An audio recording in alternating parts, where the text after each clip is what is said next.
एक बार की बात है, राजा अकबर व बीरबल दरबार में बैठे कुछ अहम मामलों पर चर्चा कर रहे थे।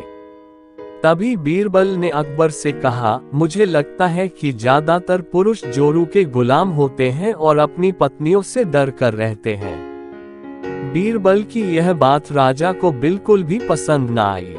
उन्होंने इस बात का विरोध किया। इस पर बीरबल भी अपनी बात मनवाने पर अड़ गए। उन्होंने राजा से कहा कि वे अपनी बात को सिद्ध कर सकते हैं, मगर इसके लिए राजा को प्रजा के बीच एक आदेश जारी करवाना होगा।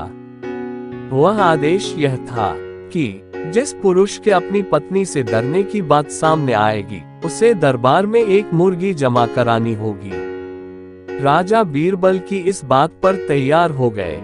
अगले ही दिन प्रजा के बीच आदेश कराया गया कि अगर यह बात सिद्ध हो जाती है कि कोई पुरुष अपनी पत्नी से डरता है, तो उसे दरबार में आकर बीरबल के पास एक मुर्गी जमा करवानी होगी।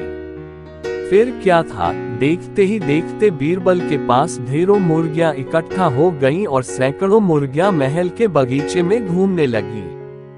अब बीरबल राजा के पास पहुंचे और बोले, महाराज, महल में इतनी मुर्गियां इकट्ठा हो गई हैं कि आप एक मुर्गी खाना खोल सकते हैं, इसलिए अब आप इस आदेश को वापस ले सकते हैं। मगर महाराज ने इस बात को गंभीरता से नहीं लिया और महल में मुर्गियों की संख्या धीरे धीरे और भी ज्यादा बढ़ने लगी।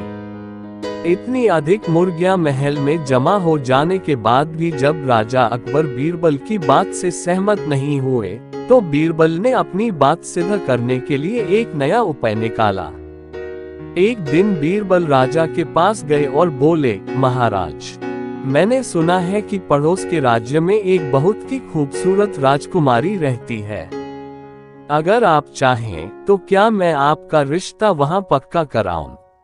यह सुनते ही राजा चौंक उठे और बोले, बीरबल, तुम ये कैसी बातें कर रहे हो? महल में पहले से ही 2 महारानियां मौजूद हैं। अगर उन्हें इस बात की भनक भी लगी तो मेरी खैर नहीं होगी। यह सुनकर बीरबल ने तपाक से जवाब दिया, चलिए महाराज, फिर तो आप भी मेरे पास 2 मुर्गियां जमा करा ही दीजिए। राजा बीरबल का ऐसा जवाब सुनकर शर्मा गए और उन्होंने अपना आदेश उसी वक्त वापस ले लिया। कहानी से सीख। अकबर बीरबल की इस कहानी से हमें यह शिक्षा मिलती है कि बातों की चतुराई से हम किसी भी बात को मनवा सकते हैं।